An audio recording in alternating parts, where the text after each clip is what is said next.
Hello mga Mars, magluluto po tayo ngayon ng garlic pepper giniling. Maglagay na po tayo ng mantika at umpisahan na po nating maggisa. Lagay na po natin ng bawang.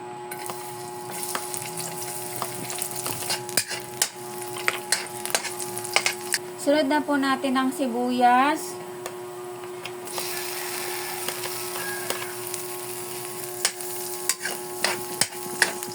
Sunod na po natin ang giniling.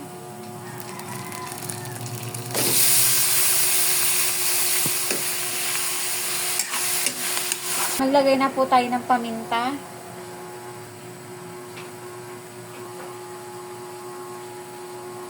Maglagay po tayo ng toyo.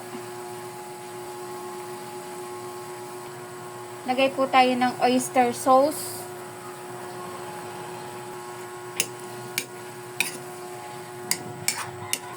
Takpan muna natin para masangkot siya ng mabuti.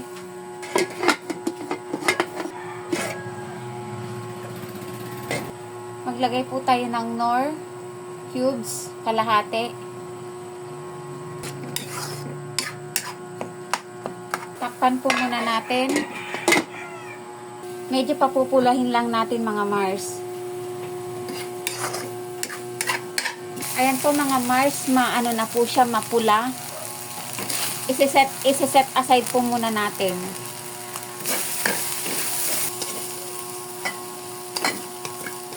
Then next po, lagay na po natin yung butter.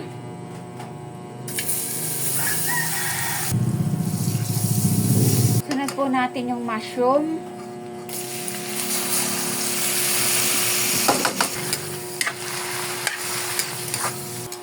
Then, naglagay po ako ng isang kutsaritang harina, mga Mars.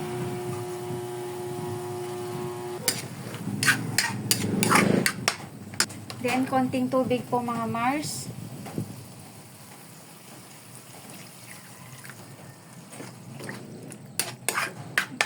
Then, lagyan na po natin ng paminta.